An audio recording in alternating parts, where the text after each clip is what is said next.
Bueno, muy buenas a todos. Yo os vengo a hablar de aquí nuestro amigo Google y no me voy a poder mover mucho de aquí porque esto toca aquí hacerlo a mano. Vamos a ver un poco cómo afectan los nuevos algoritmos de Google, considerando nuevos desde Panda hasta ahora. Yo, antes de nada, yo me llamo Sergio, vengo de Santiago de Compostela y nada, allí fundé hace poquito mi empresa, Seba Feira, y esto es un poquito las cositas así más destacadas que he podido hacer. Llevo en WordPress metido desde hace ya mucho tiempo y gestionando sobre todo proyectos en el ámbito del posicionamiento y del marketing online. Y hoy vamos a hablar de posicionamiento. Aquí tenemos a los tres animales de los que vamos a hablar hoy. Panda Penguin y el nuevo Hummingbird, que está dando menos quebraderos de cabeza de lo que en principio parecía que iba a ser.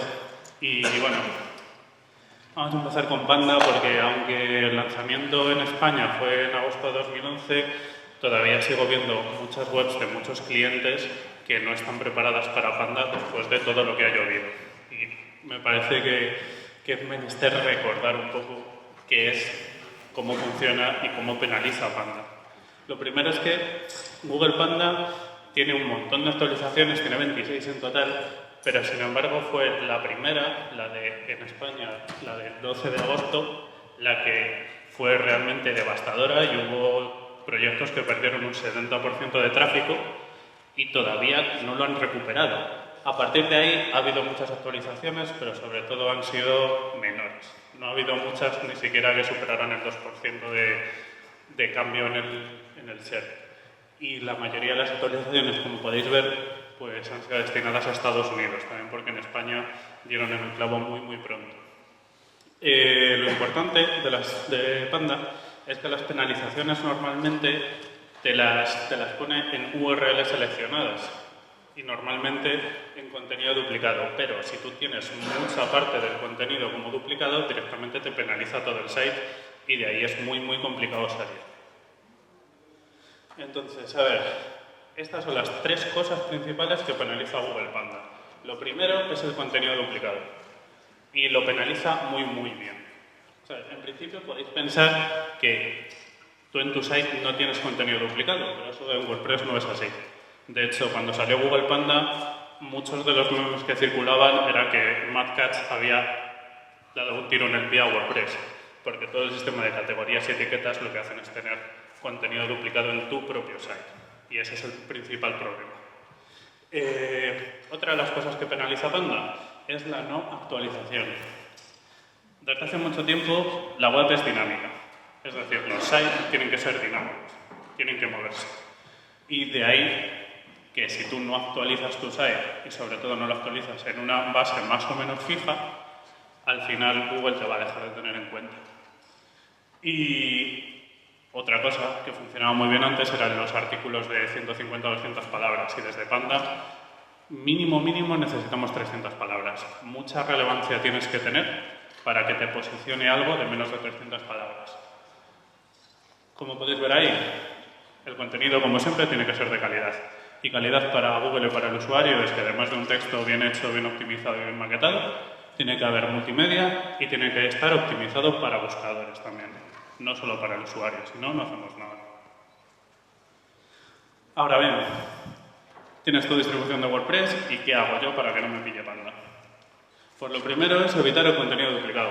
Contenido duplicado en categorías, etiquetas, archivos, autores, páginas de búsqueda. Todo eso tiene que ir con enlaces nofollow, porque si no, al final, el problema que tenemos es que nuestra página de categorías o de archivo mensual, la última entrada se parece, es igual, que nuestro último extracto del último post que hemos hecho. Y Google llega un momento que no sabe si el contenido original es el de ese extracto del post individual que tienes en la home, o el extracto de categorías, o el de etiquetas, o el de autores, o el de archivos. Y se puede hacer un lío. Si se hace un lío, al final te está posicionando tu página de la categoría en cuestión en lugar del artículo. Y no va a posicionar bien, porque en esa página de categorías tienes ese extracto y muchos otros. Y al final no vas a conseguir tu objetivo, que es estar ahí arriba. Otra cosa, hay que actualizar. O sea, si podéis, actualizar WordPress todos los días, aunque sea de lunes a viernes con actualizaciones pequeñas. Cuanto más actualicemos, mejor. Googlebot se va a pasar más y nos va a tratar mejor. Como siempre, si queremos aumentar las visitas tenemos que hacer artículos atemporales, pero que un artículo sea atemporal no significa que lo publico y ya está. Se puede actualizar y republicar ese artículo. Cuanto más actualizaciones tengamos, mejor también. Y por otro lado, pues hay que extenderse. Más de 300 palabras, vídeos, imágenes y todo el multimedia que queramos poner. Eso siempre viene bien. Pero claro, para muchísimos es tarde. Y Panda les pilló. Y les pilló muchísimo. Contra esto, pues lo primero que hay que tener es paciencia. Porque por mucho que cambies todo y dejes tu contenido sin estar duplicado, haciendo las cosas bien, extendiéndote, lo mismo Google tarda hasta 6 meses en de verdad reconsiderar tu sitio y volverlo a niveles de antes o un poco superiores. Entonces, lo primero que hay que hacer es trabajar y tener paciencia. Si de verdad todas nuestras páginas, y cuando son todas, no los artículos, todas, seguimos las directrices de Google, al final se va a ver plasmado en que la penalización se va a ir. Pero para eso hace falta tiempo. Eso es lo principal. No agobiaros cuando hagáis todos los cambios y en 15 días seguís igual. Mantenedlo y seguir trabajando, seguir actualizando, seguir poniendo contenido nuevo. Y al final se saldrá. O tirarlo todo por la borda y empezar de cero, pero perdéis toda la relevancia que tenéis. Bueno, las cosas estaban tranquilas y de repente llegó Penguin. Si Panda es un algoritmo que se mete con el contenido, Penguin se mete con los enlaces. Lo que vino a hacer Penguin fue cambiar todas las estrategias de SEO page del mundo. Y fue muy preciso, porque mientras Google Panda tenía 26 actualizaciones, a Penguin le bastó con 5. Y de esas 5, solo 2 son importantes. La primera fue increíblemente gorda porque directamente no estuvo geolocalizada, salió para todo el mundo. Y hubo pérdidas de tráfico también increíbles. Y por otro lado, normalmente, como lo que se miraba son los enlaces, las penalizaciones no fueron a partes de un site o a post, sino que fueron a un site entero. Y hubo también pérdidas de posicionamiento y de visibilidad de en torno al 70, 80 o incluso el 90%. Hubo muchos proyectos que de un día para otro desaparecieron. Y muchos tuvieron que cerrar, de hecho. Ahora bien, ¿qué penaliza a Penguin? Pues lo que hemos dicho, sobre todo los enlaces. Hace mucho tiempo ya, todos recordamos que tú contratabas miles de enlaces desde sitios que no tienen ninguna relevancia y pasabas a la competencia. Esto ya no ocurre así. De hecho, Penguin lo que vino a decir es que si tú tienes enlaces de mala calidad, de sitios que tienen spam, de granjas de enlace o de sitios que no son de tu mismo nicho, no solo no te van a contabilizar, sino que te pueden penalizar si los tienes en gran medida. Y de hecho, una de las cosas que ha pasado desde que existe Penguin es que hay un SEO negativo.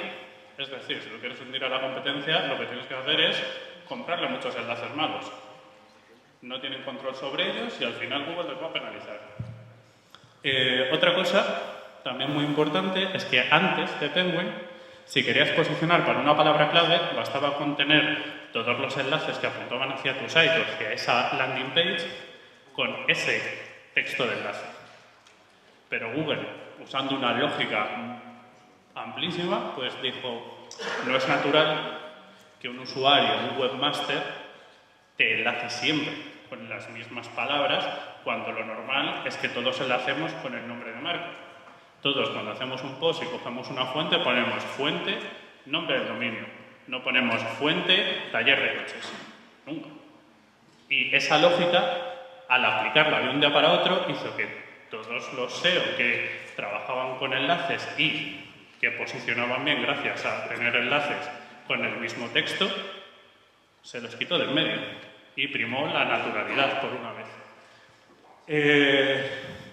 También, hablando de naturalidad, no era normal que hubiera proyectos que el 90% de los enlaces fueran enlaces sin la famosa etiqueta rel no follow. ¿Por qué? Porque todos los enlaces de fuente, de comentarios o incluso de muchos sites salen con la etiqueta no follow. Si coges, bueno, Google es estadística, eso lo sabéis todos. lo que hizo Google fue coger el mapa de enlaces normal de cada nicho y ver qué porcentaje había de nofollows y qué porcentaje había de enlaces normales. Si te salías de ahí y tenías más enlaces normales que nofollow, al final te caía la penalización. Es decir, Penguin lo que busca es tener un crecimiento natural, sostenible y sin trampas, lo cual ha hecho que el SEO sea más complicado, pero también mucho más divertido, porque tienes que jugar con la naturalidad y ya no sirven software automáticos y en 2 meses te posiciona. ¿Vale? Tienes que hacer un trabajo mucho más fino y que a mí pues, me parece mejor, sinceramente. Ahora bien, para que no os pille Penguin con WordPress, ¿vale? Porque aunque sea un algoritmo que es sobre enlaces, vuestro site tiene un montón de enlaces, desde los menús, enlaces internos relacionados, categorías, todo. Entonces, lo importante, sobre todo, la calidad siempre prima sobre la cantidad. Es mejor tener 5 enlaces relevantes de tu mismo nicho que 1000 de sitios spammer o de sitios que no tienen nada que ver contigo. No vale de nada buscar enlaces donde ese proyecto no tiene nada que ver con el tuyo. Eso ya no vale, olvidaos. Ir directamente a donde hay que ir, a ser relevantes en vuestro sector y a ser referentes en vuestro sector. Y, por otro lado, si lo que queremos es calidad, usad los enlaces internos, que es algo que tenéis al alcance de vuestra mano, bien. Yo siempre recomiendo que por cada artículo que hagáis, de más de 300 palabras para que no os pille panda, le pongáis entre 1 y 3 enlaces internos si es posible y sin forzar. Y si antes los cánones decían que los enlaces tenían que ser cortos y en palabras clave, ahora hacerlos naturales. No pasa nada por enlazar 4 o 5 palabras y que sean un lenguaje natural. Por mucho el ejemplo de antes, que la gente busque taller coches, intenta enlazar en el taller de coches. Son 4 palabras, tiene 2 artículos, pero no pasa nada, porque Google ya lo entiende. Y así te quitas todas las penalizaciones que puedas tener. Por otro lado, en cuanto a los textos, los anchor test, importante, fuera palabras clave hasta unos límites. Los chicos de SEOmoz, que son primerísima división en temas de SEO, hicieron un estudio. Cuanto más porcentaje de esos textos de enlace con el nombre de marca tenía un proyecto, menos posibilidades había de que les pillara Penguin. A partir del 60% de los enlaces con el mismo nombre que tu marca, que tu dominio, ya sea con el .com, sin el .com o lo que se llama con la URL desnuda, www.midominio.com, a partir del 60% hay muy pocas posibilidades de que te penalice Penguin. Y si te ha penalizado, habrá que subirlo al 80 o al 90%. Que Google se tenga que ir a buscar a lo que tú eres relevante, a tu SEO homepage, a tu title, a tu meta description y a tu contenido. Eso es lo importante, porque Google ya está capacitado para hacer eso.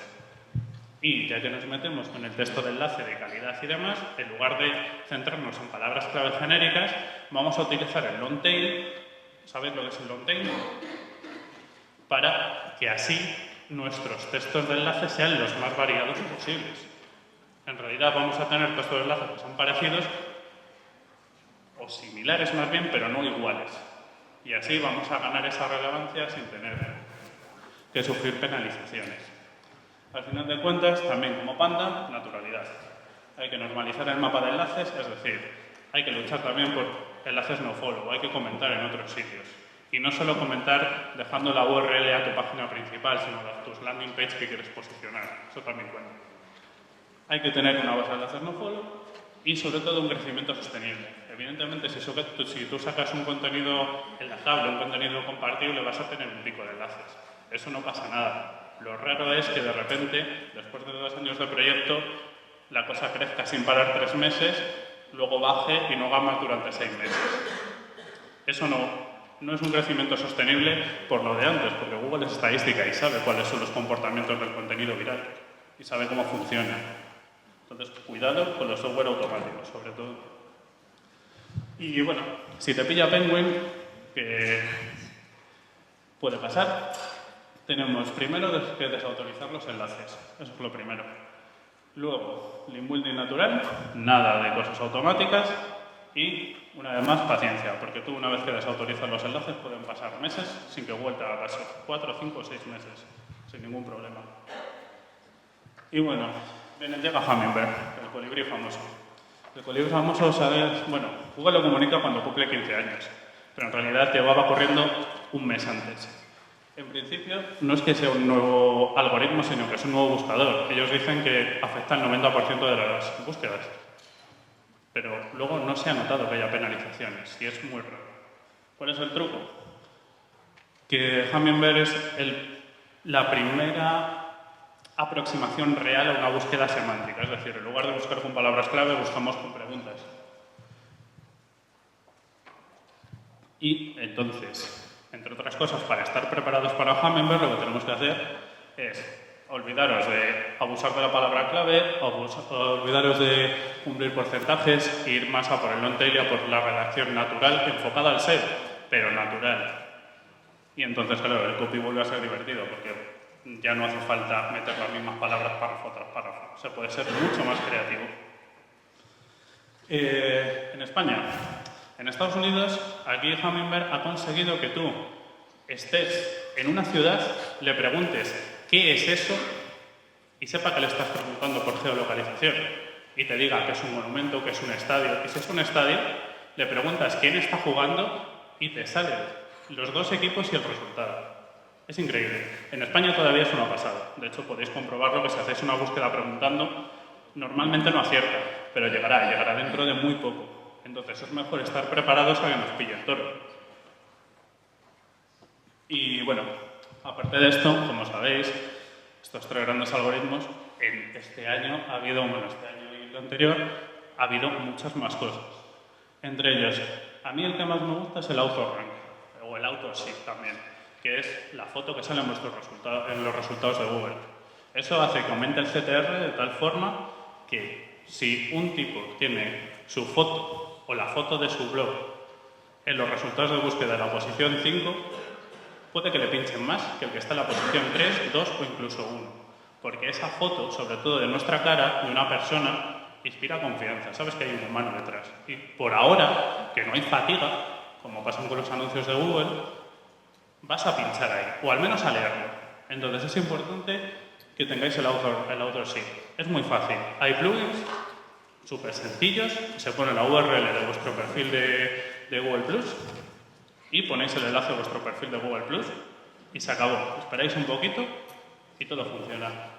El Knowledge Graph, por otro lado, os habréis fijado que ahora cuando buscáis sobre todo personajes famosos, pueden ser de actualidad o no, en la parte derecha de arriba sale un montón de información que normalmente la extrae de Wikipedia o de sitios relevantes, pero también la puedo coger de vuestro blog. Para eso lo único que hace falta son formatos enriquecidos, que no os voy a contar tampoco porque, a ver, la charla es corta y de hecho después vamos a tener una charla sobre formatos enriquecidos.